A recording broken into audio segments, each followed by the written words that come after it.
നമസ്കാരം. നമുക്ക് വളരെ എളുപ്പത്തിൽ നമ്മുടെ കൈയൊന്നും പൊള്ളാതെ തന്നെ വളരെ പെർഫെക്റ്റ് ആയിട്ട് നമുക്ക് ഉണ്ടാക്കിയെടുക്കാൻ പറ്റിയ ഒരു ഇടിയപ്പത്തിൻ്റെ റെസിപ്പിയാണ് കാണിക്കുന്നത്. ഒരു ചെറിയ വ്യത്യാസമുണ്ട് ഇതിന്. അപ്പം നമ്മളിത് വെള്ളത്തിൽ കലക്കിയാണ് ഉണ്ടാക്കിയെടുക്കുന്നത്. അതിനായിട്ട് ഞാനൊരു കടായി എടുത്തിട്ടുണ്ട്. ഇതിലേക്ക് മാവളന്ന അതേ പാത്രത്തിൽ തന്നെയാണ് വെള്ളം എടുത്തിരിക്കുന്നത്. സാധാരണ വെള്ളം, തണുത്ത വെള്ളമാണ്. ഈ വെള്ളം ഇതിലേക്ക് ഒഴിച്ചു കൊടുത്തിട്ടുണ്ട്. പിന്നെ അതേ അളവിൽ തന്നെ നമ്മുടെ അരിപ്പൊടി ഇതിനകത്തേക്ക് ഇട്ട് കൊടുക്കുന്നുണ്ട്.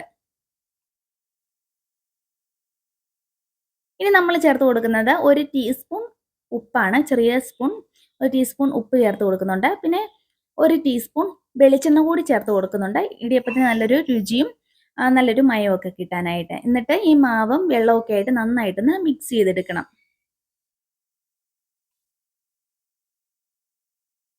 പതുക്കെ പതുക്കെ ഇളക്കി നന്നായിട്ടൊന്ന് മിക്സ് ആക്കി എടുക്കണം.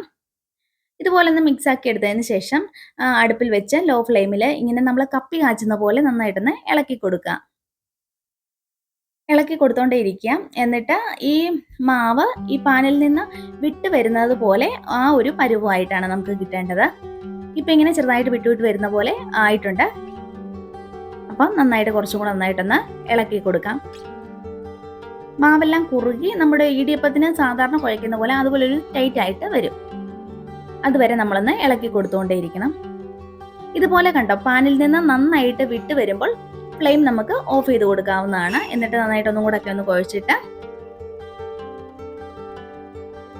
ഈ ചൂട് ആറുന്നിടം വരെ ഒന്ന് അടച്ചു വെക്കണം. ഒരു 10 മിനിറ്റ് ഇങ്ങനെ ഒന്ന് അടച്ചു വെക്കുക. ഇത് ഏകദേശം ചൂടൊക്കെ ചെറുതായിട്ടൊന്ന് പോയി കഴിയുമ്പോഴത്തേക്കും, അതായത് നമുക്ക് പിടിക്കാൻ പാകത്തിനായി കഴിയുമ്പോൾ മറ്റൊരു പാത്രത്തിലേക്ക് ആക്കിയിട്ട് ഒന്നുകൂടി ഒന്ന് കൈവച്ചൊന്ന് കുഴച്ചു കൊടുക്കുക. ചൂട് നന്നായിട്ട് പോകുന്നതിന് മുമ്പ് തന്നെ ചെറു ചൂടോടുകൂടി തന്നെ നമ്മൾ ഇടിയപ്പത്തിൻ്റെ അച്ചിലേക്ക് ഇട്ട് കൊടുക്കേണ്ടതാണ്. അപ്പം ഒട്ടിപ്പിടിക്കാതൊക്കെ ഇരിക്കാനായിട്ട് ഞാനിവിടെ കുറച്ച് എണ്ണ കൂടി തൂത്ത് കൊടുക്കുന്നുണ്ട്. ഇനി ഇടിയപ്പത്തിൻ്റെ അച്ചിലേക്ക് നമുക്ക് മാവ് കുറേശ്ശെയായിട്ട് വെച്ച് നിറച്ചു കൊടുക്കാം.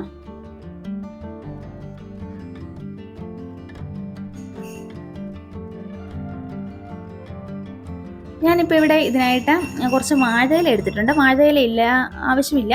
നമുക്ക് ഇടിയപ്പത്തിൻ്റെ ആ തട്ടിൽ തന്നെ ഉണ്ടാക്കിയെടുക്കാവുന്നതാണ്. ഇത് ഞാനൊരു എളുപ്പത്തിന് ഇങ്ങനെ ഒരു ഭംഗിക്കൊക്കെ ആയിട്ട് ഇങ്ങനെ വാഴയില എടുത്തിട്ടുണ്ടെന്നേ ഉള്ളൂ. അപ്പോൾ നമുക്ക് വളരെ എളുപ്പത്തിലും വളരെ പെർഫെക്റ്റ് ആയിട്ട് തന്നെ നൂലായിട്ട് തന്നെ നമ്മുടെ ഇടിയപ്പം ഇങ്ങനെ കിട്ടിയിട്ടുണ്ട്. അപ്പോൾ ഞാനിതൊന്ന് ആവി കയറാനായിട്ട് ഒരു ഇഡ്ഡലി പാത്രം വെച്ചിട്ടുണ്ട്. ഇതിലേക്ക് ഇങ്ങനെ തയ്യാറാക്കിയതെല്ലാം ഇങ്ങനെ വെച്ച് കൊടുക്കുന്നുണ്ട്. എന്നിട്ട് അടച്ചു വെച്ച് ഒരു 10 മിനിറ്റ് നന്നായിട്ടൊന്ന് വേവിച്ചെടുക്കുക. ഇത്രയേ ഉള്ളൂ നമ്മുടെ റെസിപ്പി.